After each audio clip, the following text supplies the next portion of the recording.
سب سے پہلے تو میں اعلیٰ حضرت کا تعارف ان کو دوں. اعلیٰ حضرت امام احمد رضا خان نے ساری زندگی اپنی اہل سنت کے عقیدوں کو بچانے میں صرف کی ہے.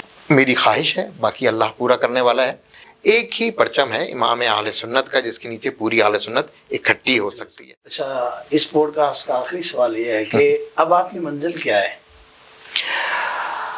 اچھا حضرت، میں جو ہوں نا تھوڑا سا نا انٹرمیڈیٹ ایمز کے ساتھ کام کرتا رہا ہوں زندگی میں. فوج کے بعد بہت سارے چھوٹے چھوٹے سے میں نے ایمز رکھے ہوئے تھے، میں کرتا تھا. ابھی میرا ایم صرف یہ ہے کہ میں پاکستان کے، ہندوستان کے، بنگلہ دیش اور پورے عرض پر جہاں جہاں اہل سنت کے لوگ موجود ہیں، نوجوان موجود ہیں، سب سے پہلے تو میں اعلیٰ حضرت کا تعارف ان کو دوں. کیا بات ہے. اور یہ میری خواہش ہے، باقی اللہ پورا کرنے والا ہے، کہ یہ ملٹی لینگویج چینل ہو جس میں ترکش، فارسی، عربی، انگریزی ہر لینگویج کے اندر کام ہو رہا ہو. جیسے کہ ماشاءاللہ میں نے دیکھا ہے دعوت اسلامی میں بھی بہت اچھے سے اس کو ارینج کرتے ہیں، ان چیزوں کو، اے آئی کو بھی یوز کر رہے ہیں. میری ان سے بھی بات چیت ہے. یہ ایک میرا پارٹ ہے، ایک ایم نمبر 1 جسے کہہ لیجیے.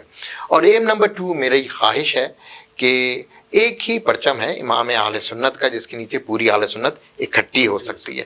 اہل سنت کو اکٹھا اگر کرنا ہے تو امام احمد رضا خان کا پرچم موجود ہے.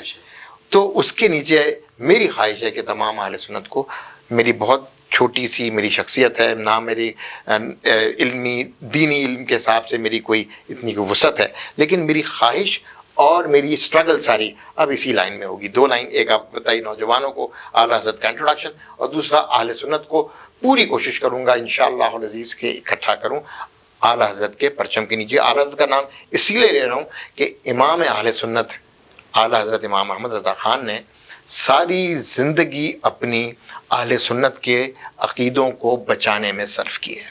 اور وہ جو فتنے ہیں وہ اتنے ہیں کہ انگلیوں پہ گننا مشکل ہے.